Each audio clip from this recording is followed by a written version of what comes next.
Бүгінгі таңда адамзат алдында тұрған басты мақсат білімді ұрпақ тәрбиелеу.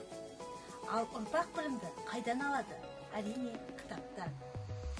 Ата-бабамыз кітапты ерекше ақылшы ұстаз санаған. Артық білім кітапта, ерінбей оқу білуге деп. Абай атамыз айтқандай, адам баласы үшін кітап тілсіз тәрбиеші. Кітап күш құдірет дүниенің байтатын, дүние танымды кеңейтетін де кітап. Жер бетінде кітаппен қызық, ғажайып нәрсе жоқ. Қазақ халқы кітапты киелі, әулие, қасиетті, құдіретті зат деп бағалаған. Кітапты оқи отырып, адамның ішкі рухани жан дүниесі артады. Айналадағы өмірмен, табиғатпен, адамның еңбегімен жақсы адам болып өсуіне, жақсылық істеуге құштарландырады. Кітап қарым-қатынастың, еңбектің, күрестің құралы. Адам баласының қол жеткізген ұлы игіліктерінің бірі білім қазынасы. Ал білім сипаты алуан түрлі.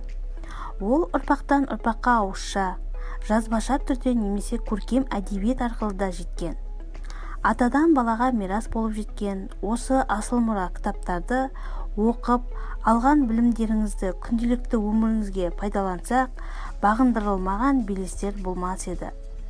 Кітап таңдап талғап оқи білу, оны түсіну және түйсіну, алған әсеріңді өмір қажетіне жарата білу нағыз рухани байлық. Кітап тек досың ғана емес, ұстазың, кеңесшің, ақылшың. Осы орайда жеңіс саябағында оқырмандарымызға ертегі және әртүрлі жанрдағы түрлі балалар кітаптарын насихаттадық. Рухани байлығымызды, жан азығымызды, құнды мұрамызды кітап оқуға орталық балалар кітапханасына шақырдық.